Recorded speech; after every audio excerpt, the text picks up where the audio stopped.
Hi everyone, Gina Shelley here. Hope you're all doing well. Thank you so much for all the prayers and all the support. It's very much felt and very much needed. Please keep praying for me. I certainly need to be lifted up to the Lord for this work, as I'm generally a very private person. So I'm just asking for God's protection through this time. I want to tell you a story today from my childhood that is difficult.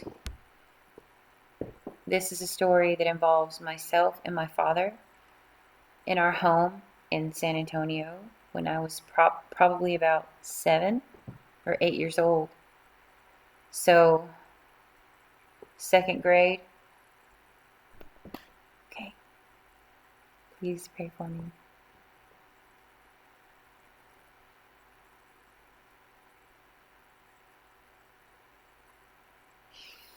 This is kind of a long one, so I'm going to have to tell you one story, how it leads into getting my dog Snoopy as a puppy. All right, so here we go.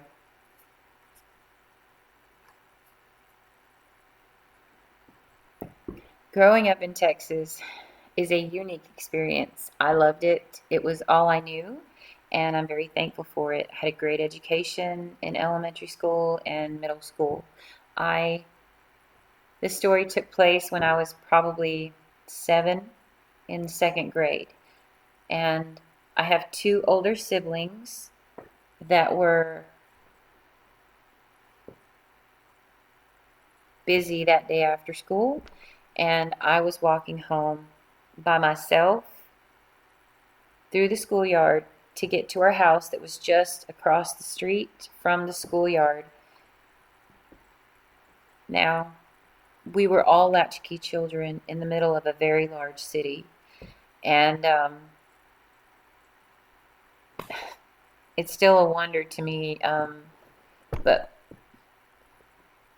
anyway, so our house had burglar bars all over the windows and doors of our house on the front, and I was on my way home from school, from the elementary school. It would have been about, I don't know, 100 yards from let out to my front door. Not a big deal.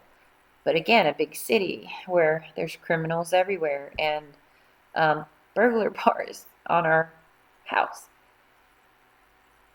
So this day I was walking home by myself. My 2 older siblings were already busy with after school activities, is all I know. And it must have just rained and rained and rained. And wouldn't you know it, I happened upon this puddle of tadpoles, and this baby frog just jumped right in front of me. And oh, I'm a frog fanatic, so I couldn't pass that up. And I grabbed him and must have found a newspaper with a plastic sleeve on it. So I put some water from the puddle and then the baby frog, and here I go with my treasure like I've got a goldfish or something. And the objective is to get home, get inside, call my mom, get on my chores. So I'm getting home. I get inside, I unlock the door. That's a big one. Just remembering my key was a big deal. So getting behind the inside the house and locking it back, calling my mom, whew, all that done. Now I can play with my frog. And so I sort of scamper down the hallway and go to my mom's closet, which was to me a very safe space. And I'm looking at my baby frog and I'm talking to my baby frog. I'm completely by myself. This is standard operating procedure for our home. Um, I was on my own from a very early age. This was me at second grade, okay? in the middle of all of this baby frog bliss, which is my life is sunshine and lollipops, right? I love joy. God has been very good to me. So I am happy, so happy in this moment of absolute baby frog bliss. I don't even hear my father come through the front door. I am astute audio nerd as you'll ever meet. I hear things that other people do not. In movies, in stores, in cars. I hear a lot of the undercurrent because I had to train my ears to hear my father's footsteps wherever he was, in the house, in the yard, wherever he was. This was my number one skill. My highest level of adaptability was hearing him wherever he was, in the house, in the yard, wherever. I could hear him coming a mile away. But not this day, because I was concentrating on my baby frog. And when he stepped through the front door, he called my name. Gina! And everything, I dropped the frog, which now I have a mess of water on the floor and an animal loose in the house. Big, big, big trouble. Not supposed to, big trouble. Now I've been caught doing something terrible bad because I've made a mess, and I'm going to be in a heap of trouble. He's going to get me, and I'm going to get a beating for this. And now I have a choice to make, because once he calls your name or blows that whistle and calls your name, you have exactly 10 seconds to present yourself at attention in front of him. 10 seconds, 10 seconds. So I am in the middle of a hyper freak out situation of what do I do? What do I do? I'm in trouble, trouble, trouble. But I have no choice but to simply present myself in front of him like a lamb to slaughter without a word, because he doesn't want to hear. You're to be seen and heard. And only when I call you. Otherwise, you're not needed. But the moment he calls you, you're to show up like a modern day servant. So that's what I did. Ran immediately to him. And of course, my whole body is wrecked. I'm in full panic mode.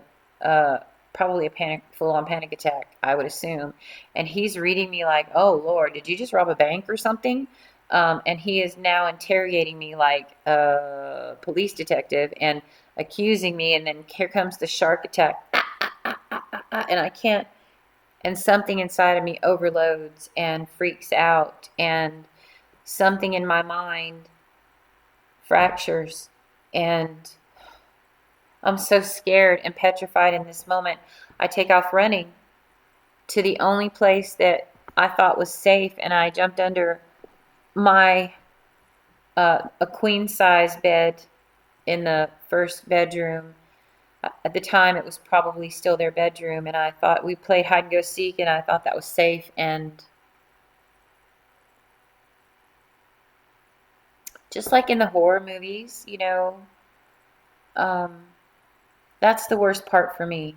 I don't remember the physical attack hurting me. I remember seeing it happen in motion almost from up above. But in horror, I don't watch horror movies or scary movies, because the moment they find the person under the bed and they get dragged out, and the look on their face of, oh, no. Yeah, I'm 7 years old. Yeah, there's no, I don't know where I thought I was going, right? Silly, but that tells you the level of fear, because my number one job was to always respect and obey this man blindly, blindly. This is what he expected. This is what he demanded. So I did this to keep the fires down. This is how my mom taught me. So after he dragged me out from under the bed, he's in his uniform. He's got his light blue short sleeve shirt, dark blue pants, ribbons on his chest. He has pulled off his military belt, the dark blue with the little metal bells on the end bar, and it goes ting, ting, ting. I still hate those belts to this day. Well, he wrapped it around his fist and he hit me. I do not remember the blows or the pain from it. I remember watching him. I remember him standing over me, and I remember him kicking me with his shoes on twice in the gut. Left bruises right here in the middle. And it was all because I had run from him. And he completely, the yelling and then the physical attack. And when he was kicking me and standing over me, he was smiling. Not a drunk, not an addict, not using substances. He was choosing to behave this way towards his children, his family, his baby girl, his biological child. He felt he treated us like he had a right to do this to us, like I had done something. I was petrified of this man, and he had just compounded it. Okay, so that's part one.